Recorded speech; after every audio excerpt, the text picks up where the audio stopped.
Assalamualaikum warahmatullahi wabarakatuh. Kembali berjumpa kita pada podcast Pesona. Kali ini bersama saya Faradila akan menemani Anda untuk mengupas materi masih seputar dalam dunia peradilan agama. Namun pada topik bincang hukum kali ini adalah seputar gugatan sederhana dalam penyelesaian sengketa ekonomi syariah. Nah, sahabat Pesona pasti penasaran kan ilmu apa sih yang akan didapat di episode ke-7 kali ini? Namun sebelumnya, sahabat Pesona jangan lupa untuk like, comment, share, and subscribe kolom di bawah ini. Dan jangan lupa juga untuk selalu aktifkan lonceng notifikasinya agar update berita seputar dunia peradilan agama dari kita. Baik, sahabat Pesona, di episode ke-7 ini kita kedatangan narasumber yang spesial. Beliau adalah salah satu hakim di Pengadilan Agama Purwodadi kelas 1A dan beliau juga pernah menjabat sebagai Ketua Pengadilan Agama salah satu instansi di Jawa Tengah. Masya Allah, luar biasa ya. So, marilah kita sapa terlebih dahulu beliau Bapak Dr. Andes Rohmat Aryadi, Magister Hukum. Assalamualaikum warahmatullahi wabarakatuh Bapak Rohmat. Waalaikumsalam warahmatullahi Masya Allah. wabarakatuh. Bagaimana kabarnya nih Bapak? Alhamdulillah baik. Alhamdulillah, sehat ya Bapak ya. Sehat semangat ya Bapak ya. Insya Allah tetap semangat. Oke, baik. Ngomong-ngomong Bapak Rohmat Aryadi ini bekerja sebagai hakim sudah berapa lama Pak? Sudah sekitar 20 tahun lebih. Masya Allah, luar biasa. Tapi Bapak aslinya orang mana nih? Asli orang Jogja. Masya Allah. Berarti untuk saat ini keluarga besar tinggalnya di Yogyakarta ya? Masya Allah, luar biasa. Agaknya Bapak ini sudah mumpuni dalam dunia peradilan agama karena pindah dari sana ke sini Pak. Belum tentu juga. Ya Allah, Masya Allah. Baik Bapak, di episode 7 ini tema pembahasan kita kan seputar gugatan sederhana nih. Nah, sebenarnya apa sih perbedaan dari gugatan sederhana dengan gugatan biasa? Dan apa sih keistimewaan atau kelebihan dari penyelesaian gugatan sederhana secara ekonomi syariah seperti itu Bapak? Oke, baiklah. Kita batasi dalam rangka penyelesaian sengketa ekonomi syariah. Baik. Dalam gugatan yang biasa itu memerlukan waktu yang panjang, kemudian biaya yang banyak. Terlebih lagi terkait dengan sengketa kebendaan. Karena kita harus tahu pasti keberadaan, kedudukan, dan status hukum dari objek sengketa tersebut. Dan sangat mungkin nanti diikuti dengan disenter, peletakan cita, jadi panjang. Oleh sebab itu, asas sederhana, cepat, dan biaya ringan sangat sulit diwujudkan dalam sistem gugatan yang biasa. Sementara itu, ada sesuatu yang istimewa dalam gugatan sederhana. Gugatan sederhana ini memang didesain untuk menghadapi persoalan-persoalan yang sederhana. Kalau di luar negeri kita kenal dengan istilah small claim court, ya, peradilan yang menangani gugatan yang nilai ekonominya kecil. Nah, kita adopsi sistem itu dengan istilah gugatan sederhana. Dalam proses beracara di gugatan sederhana, itu berdasarkan pasal 14 Perma nomor 2 2016, hakim diwajibkan pada saat persidangan pertama memberitahu tentang cara persidangan dengan acara sederhana. Tujuannya apa? Biar proses persidangan berlangsung secara sederhana dan cepat. 1. Ketika persidangan pertama dimulai dengan perdamaian. Perdamaian ini yang punya hak hakim. Mediator nggak ada. Karena memang ini menyelesaikan ketentuan tentang mediator, tentang mediasi. Nah, biasanya dalam proses mediasi itu seandainya para pihak menginginkan waktu yang lebih lama, hakim akan mempertimbangkan dengan alokasi waktu yang 25 hari.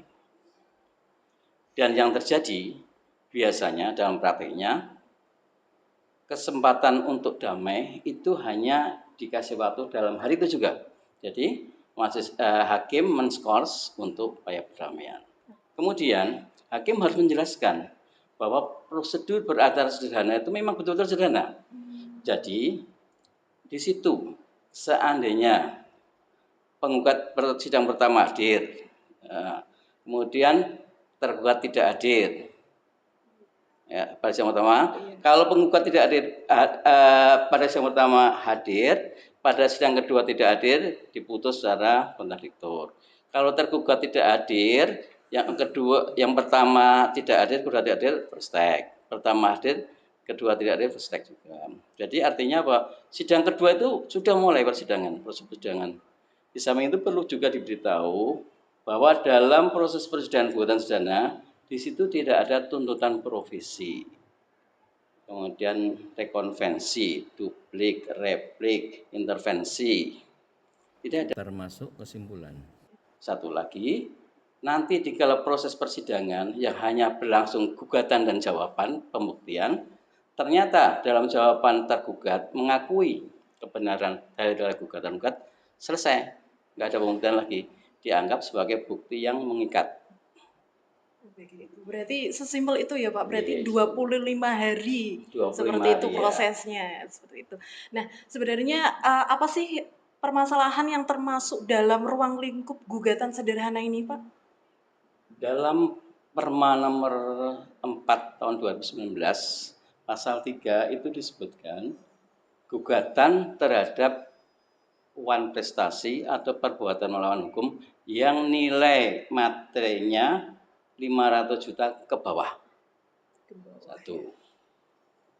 Yang kedua, bukan merupakan ranah dari peradilan khusus. Contohnya peradilan niaga.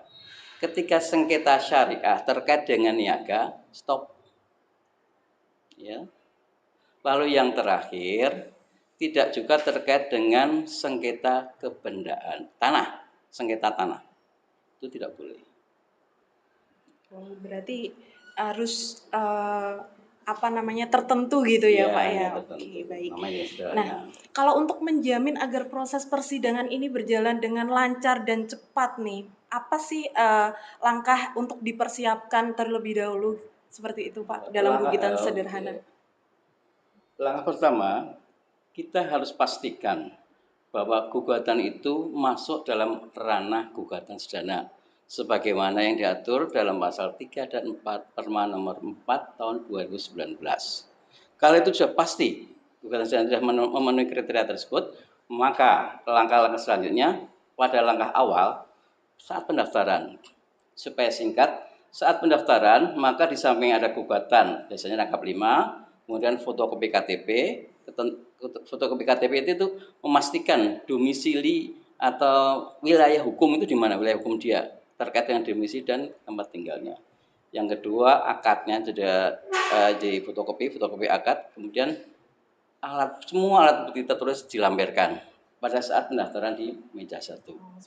Berarti sebelum dilakukan persidangan nih ya Pak, ditentukan hari sidang itu harus ada persiapan terlebih dahulu. Ya. Ini dikategorikan sebagai gugatan sederhana atau tidak seperti itu ya Pak? Nanti yang menilai panitera. Oh, begitu masuk meja 1, kemudian berkas dinaikkan ke panitera. Panitera menilai. Yang dinilai panitera pertama KTP-nya, kaitannya dengan kompetensi relatif, ya. Kemudian gugatannya, juga akadnya. Akadnya dinilai, akad itu termasuk akad syariah atau konvensional. Kemudian pihak-pihak yang berperkara itu tinggal dalam wilayah hukum yang sama atau tidak.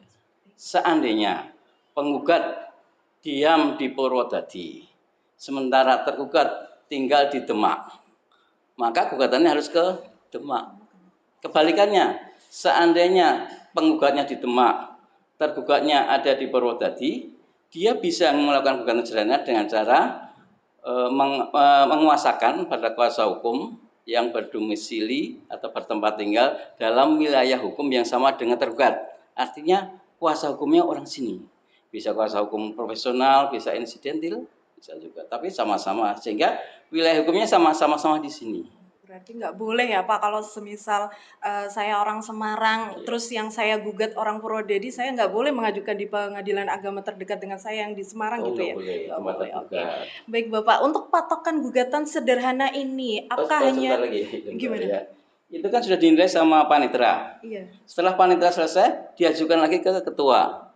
Ketua kembali menilai apakah akad syariah atau tidak, akad atau akad konvensional, pihaknya 2 atau lebih. Kan pada dasarnya pihak yang berperkara itu hanya satu, penggugat dan tergugat, kecuali ada kepentingan hukum yang sama, kemudian tinggal di wilayah hukum yang sama atau tidak. Kalau tidak harus pakai kuasa, ya toh? Iya. Kemudian itu terkait dengan sengketa tanah tidak. Kalau memang itu nggak ada masalah, dari ketua tadi langsung ditunjuk hakim yang akan menangani perkara. Kemudian panitia menunjuk panitera pengganti yang menangani perkara. Nah, proses itu maksimal dilalui hanya dalam waktu 2 hari. Kan sederhana, cepat. Iya. Ya. Oke, baik. Kalau untuk patokan gugatan sederhana ini, Pak, apa hanya dengan nilai kerugian yang di bawah 500 juta aja? Apa ada ingkar janji atau hal lainnya mungkin? Ya seperti yang dijelaskan dalam pasal 3 tadi, 3 Perma nomor 4 2019. Memang ada itu gugatan didasarkan oleh adanya perbuatan melawan hukum satu atau wan prestasi. Wan prestasi sama dengan ingkar janji. Nah, kemudian nilai nominal gugatan tadi maksimal 500 juta. Kemudian bukan perkara khusus. Ya, Maksimal 500 juta, kemudian ada ingkar janji seperti itu ya, Pak ya. Nah, berarti ini ada mediasinya ya, Pak ya, yang kayak yang Bapak katakan tadi. Berapa untuk dimungkinkan mediasi itu dimungkinkan maksimalnya waktu maksimal tapi mediasi melalui mediator nggak ada. Mediasi dimungkinkan ketika sidang pertama hakim buka sidang, kemudian hakim wajib mendamaikan. Ketika para pihak minta waktu, biasanya diskors. Kalau dia meminta waktu lebih dari 1 hari, biasanya hakim cuma mempersilahkan, silakan diatur di luar, tapi persidangan tetap berlangsung. Dia mengupayakan perdamaian di luar sidang, tapi persidangan tetap berjalan. Berarti bisa ya diupayakan di mediasi di luar persidangan seperti itu ya Bapak, tapi ada batasan waktunya tentunya. Oke, baik. Untuk proses sidangnya Pak, apakah kalau lebih dari 25 hari putusannya itu menjadi batal demi hukum Bapak? Karena ini melanggar hukum acara, maka bisa digunakan oleh tergugat apabila yang tergugat kalah. Tergugat bisa mengajukan upaya hukum keberatan dengan alasan bahwa putusan ini batal demi hukum karena dilaksanakan melebihi 25 hari. Namun kemudian majelis hakim keberatan yang menilai kelebihan itu karena apa? Karena kalau ada sebab yang sah mau sakit kan lain lagi. Kalau memang karena keteledoran hakim dalam memutuskan itu bisa dinyatakan batal demi hukum. Berarti di sini memang hakimnya memang harus fokus ya Pak. Kalau boleh tahu ini majelis hakimnya tunggal apa ada lainnya Bapak? Kalau pemeriksaan gugatan sederhana itu masih hakim tunggal. Dalam upaya keberatan nanti baru majelis. Seperti itu ya Bapak. Nah, kalau untuk gugatan sederhana kan ini bisa didaftarkan secara e-court atau online ya Pak ya. Nah, untuk pembuktiannya ini Bapak, apa saksinya itu harus dihadirkan atau cukup pembuktian dari secara online itu tadi Bapak? Nah, ini juga yang terjadi salah paham. Pasal 4 Perma nomor 4 2019 itu para pihak wajib hadir secara prinsipal, baik didampingi kuasa hukum atau tidak, harus hadir. Dengan demikian maka persidangan ekot tidak bisa. Ekot hanya sampai pendaftaran. Ketika proses persidangan nggak ekot lagi, nggak litigasi. Nggak bisa ya. Ekotnya sampai pendaftaran, kemudian persidangan nggak bisa dilakukan secara litigasi. Oke, baik. Berarti kalau dalam gugatan sederhana ini memang ada upaya hukum ya Pak. Kalau perkara biasa kan biasanya ada banding, kemudian ada tingkatannya, kasasi, peninjauan kembali kayak gitu.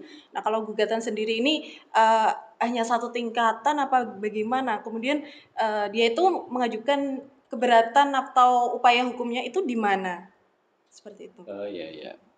Ini ya, kalau salah satu pihak tidak bisa menerima keputusan, maka dalam waktu 7 hari bisa melakukan upaya hukum yang disebut upaya hukum keberatan. Ya, dia upaya hukum didaftarkan ya seperti pendaftaran banding itu. Nah, nanti ketika seperti pendaftaran pertama tadi modelnya seperti itu. Nanti kemudian setelah ditentukan majelis keberatan, majelis hakim nanti akan menilai dengan persidangan yang tidak dihadiri para pihak. Berarti tingkatan untuk upaya hukum ini persidangannya juga di tingkat pertama ya Bapak, enggak di pengadilan tinggi atau di mana seperti itu ya? Iya, tingkat pertama. Baik, oke. Kalau pelaksanaan putusan nih Pak, apabila dikabulkan dan tergugat dihukum untuk membayar, tapi tidak mau membayar. Apa sih upaya hukum dari penggugat ini? Itu kan gini ya, kalau putusan itu sudah inkrah, sama dengan putusan yang lain, sama dengan gugatan biasa, sama dengan hukum acara biasa, sama. Tetap upaya hukumnya permohonan kasasi. Kok kasasi? Sudah selesai tadi. Iya. Apa namanya?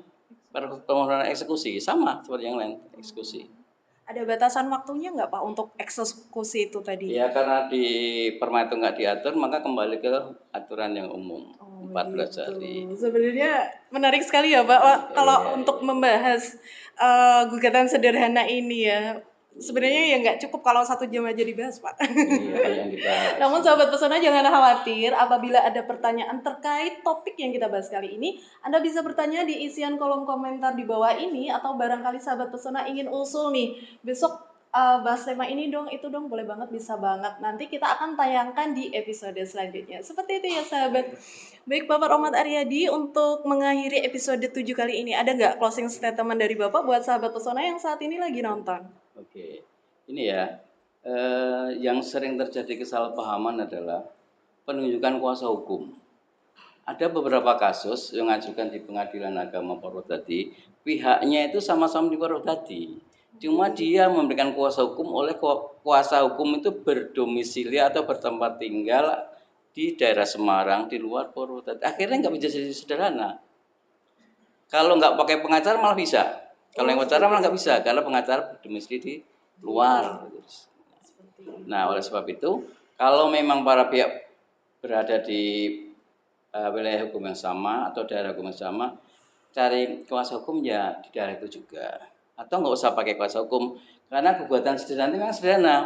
Prosesnya hanya gugatan, jawaban, dihadiri para pihak. Luar biasa nih. Berarti perlu digarisbawahi ya sahabat pesona, kalau untuk penyelesaian perkara gugatan sederhana dalam ekonomi syariah ini memang penyelesaiannya juga mempunyai asas gitu, cepat, mudah, dan biayanya juga ringan seperti itu ya Bapak. Nah, jangan ragu nih sahabat. Baik Bapak, terima kasih sudah berkenan hadir menjadi narasumber. Sama-sama. Semoga ilmunya bermanfaat. Amin, Semoga amin, juga amin. Bapak selalu diberikan kesehatan dan Amin, keselamatan, amin. utamanya dalam menjalankan tugas sebagai Amin, hakim. amin, Dan yang terakhir dari saya Bapak, salam buat keluarga besar di Yogyakarta. Insya Allah. Oke, baik, terima kasih. Oke, baik sahabat pesona, itulah tayangan pada episode 7 kali ini. Semoga memberikan manfaat dan sahabat juga bisa menerapkannya apabila ada permasalahan hukum semacam ini. Akhir kata, saya Faradila beserta kru yang bertugas mohon izin undur diri dan sampai jumpa pada episode selanjutnya. Wassalamualaikum warahmatullahi wabarakatuh.